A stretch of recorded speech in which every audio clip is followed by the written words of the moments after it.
What is up, everybody? Welcome back to RacingNews.com and welcome back to another one of our previews. Well, let's go to Del Mar, Saturday, August 31st, race 10 on the card. It is the Pacific Classic, grade 1 race going a mile and a quarter, $1 million the purse. Well, it is a feature race of the year at Del Mar. It has come up a little light, not going to sugarcoat it for you. It's a little bit light, but we do have a field of 9. And for the second straight week, the biggest race of the year at a feature meet like Saratoga and now Del Mar will have a filly taking on the boys. Well, or in this case, a mare taking on the boys as a female 5-year-old horse who we'll talk about in just a second will take on the boys in the Pacific Classic. All right, let's go through them one by one. And number 1 on the list of 9 here is Il Maricola. And this is a horse coming off a second place effort in a grade 3 race at Monmouth last time out. We've seen this horse, hit the board in grade 2 races, grade 1 races as well here and there. Really has not been all that competitive against the top-notch company. Grade 3s, we've seen the horse win, but grade 1s and grade 2s, not so much. Now, one thing to remind yourself as you kind of go through this field, this is not your typical grade 1 field. This kind of feels a lot like a grade 2 or grade 3 race. So maybe Il Maricola can kind of show up and do a little bit of running here. But overall, we've kind of seen this movie before. He can probably hit the board. Winning is kind of a little bit of a long shot, I believe, for him. The number 2 is There Goes Harvard. This horse will but move back to dirt after trying turf 2 straight races in the Shoemaker, where he got 4th, and then the Eddie Reed right here at Del Mar, where he was 9th. His dirt performances, well, listen, if you go back to the Santa Anita Gold Cup back on May 30th at Santa Anita, the horse was a winner over the dirt and ran fantastic. Oh, by the way, that was back in 2022. Some of his other dirt starts more recent. Well, there's only been one recently, and that was in 2023 on March 4th when he was 5th in the Santa Anita Handicap. This is an odd horse. This is a horse that can't stay healthy, obviously. At his absolute best, he's been able to be pretty good, but he hasn't been able to consistently put up those kind of numbers. I would be surprised if There Goes Harvard does much today. Number 3 is Dr. Venkman, and this is a horse that I think we're all going to be interested in after he stretched out to 2 turns for the first time and won easily in the San Diego, the local prep for this one last time out. Now, if you remember, you watched that video that we did on that race, we said, listen, this horse is by Go Sapper, obviously Breeders' Cup Classic winner, by an Arch mare. And if you don't remember Arch, he won at a mile and an eighth, the Arkansas Derby. So it says distance should be okay. And I think it still should be okay. Now, it's more of a question mark when we're going a mile and a quarter versus a mile and 16th, but he handled the stretch out okay. He should handle it okay here. I don't think the pedigree says he won't. He's finished first or second in all 5 of his starts so far. 3 victories, and like I said, got that first stakes victory last time out in the grade 2 San Diego. Clearly, he's in with a big shot. Number 4 is Reincarnate. This is a horse that just kind of shows up in these kind of races, usually hits the board, but doesn't really do much past that. I thought he was awful last time out in the Cougar 2, going a mile and a half. Maybe he just didn't want to go that far. Mile and a quarter. He was 2nd in the Hollywood Gold Cup 2 races back. He was 4th in the Oaklawn Handicap 3 races back, and he was 3rd in the Santa Anita Handicap 4 races back. We kind of know who he is at this point. He's going to run well. He probably isn't going to win. That's kind of been his MO. 3 wins and 15 starts, but 11 on the board finishes in 15 starts for Reincarnate. He's not the most unlikely horse, but at what might be a decently short price, I'm not sure you can back him here. The number 5 horse is Katana. Katana comes into this race, finishing 2nd last time out to Dr. Venkman in that San Diego. He was 20-1 that day. He might be close to that today, or I should say on Saturday. The horse had done a couple of, or had run a couple of nice races, if I could speak correctly. Won an allowance 3 races back at Santa Anita before going up and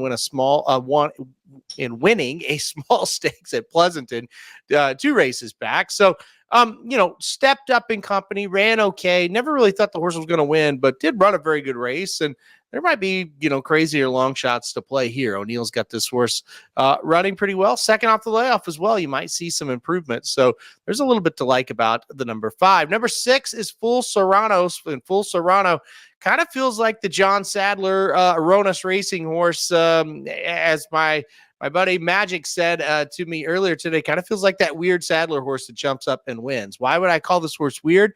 Well, the horse had been in Argentina for all of his starts until last time out. First race for John Sadler. This horse was a 2 1/4 length winner in an allowance race at Del Mar and looked pretty darn good doing it. Now, big jump up in class. And I can't really say that the Argentina form was just outstanding. It was good, but I did not expect what we saw from this horse last time out in that allowance. This is another horse that should get to the front. That's always good at Del Mar as well. So I see no reason why this horse can't really put a scare into him here. Full Serrano, he kind of earned his way here with that allowance win. I think he'll be the one they're all going to have to run down in this spot. Let's talk about the number 7, Adare Manor. This is a horse that we talked about earlier and when we were previewing the race. This is going to be the female taking on the boys. This 5-year-old mare has been outstanding in all of her starts this year. 4 starts, 3 wins. The only loss was at a mile to Sweet Azteca, who might be, I don't think there is any doubt, actually, the best female sprinter in the country. So Sweet Azteca losing to her at a mile, no big deal. Stretch out and looked very good. 2 straight wins before last time out in the Clement Hirsch, which I thought was the best race of her career. She looked in trouble. She was stalking the pace, not running all that well. She jumped up and nailed him, though, by 2 3/4, just whistled by him. Cilia was the horse she whistled by. Hernandez is on this horse and not Reincarnate. He had rode both of those horses several times. He chose Adare Manor, and I think this is no doubt Bob Baffert's best shot to win. Number 7, Adare Manor, the filly, or mare in this case. I keep calling her a filly, but she is a mare at this point, taking on the boys. That is really the saving grace, let's say, of this race that leaves a lot to be desired. Number 8 is None Above the Law. This is a horse that is a Calbred and will jump out of Calbred races for the first time in 4 starts to take on Grade 1 company. He tried the Grade 3 California 4 races back. It did not go well. He was 4th beaten 10. He looks like a long shot here. Good Calbred horse, no doubt about it. Can't say much else, though, about this one. And then finally, the number 9 is Mixto. This is a horse that looks completely outclassed as well. But look, I'd give it a shot if I was them as well, because this is a pretty bad field. And so I would think this is a horse that could jump up and do some damage here if he runs his absolute best race. I'm not going to use him here, but he has hit the board in races similar to this, like the San Antonio, the San Pasqual, even the Californian, the race where None Above the Law was 4th. This horse was 3rd. Really doesn't threaten to win, but could hit the board at a big price. And like I said, I really don't blame him for giving this one a shot. He's tried before. He's failed before. He has just 1 win in 13 starts, but maybe he can jump up and hit the board and get a bigger paycheck than what they normally get with him. All right. That's a field of 9. Look, like I said, as we started this, it did come up like this year. This is not the greatest field in the world. And for that, and for the second straight week, for the biggest race of the week, I am going to take a female to defeat the boys. And boy, Torpedo Anna was a horse I took to defeat the boys in the Travers. She ran second, but she ran a winning race, and that's all you can really ask when you start to pick horses. So not too worried about the fact that she lost. She ran fantastic and proved that she could be competitive. And when you look at Adare Manor, her numbers might match up better than what Torpedo Anna's numbers look like against the Travers horses last week. I think she's right there with a chance. I think she's easily the best female in the country right now when it comes to older females, I should say. I still think Torpedo Anna's a little better than Adare Manor, but that's for another day. I just think Adare Manor is the best horse in this race. I think the 3 Dr. Venkman is the horse you gotta really look for to be the big threat. And if he wins, I'm not going to be too upset. I will definitely have that horse on a ticket. Full Serrano, the 6 horse, is the other one I would play. But on top, I'm going to go Adare Manor. I think she's just a little bit better. So number 7, Adare Manor on top for me and the Pacific Classic. All right, guys, that'll do it for our preview of the Pacific Classic. Hit that like button if you like the video. Hit subscribe if you really like it. Want to get alerted anytime we do videos like this. And most importantly, good luck if you're playing Del Mar on Saturday.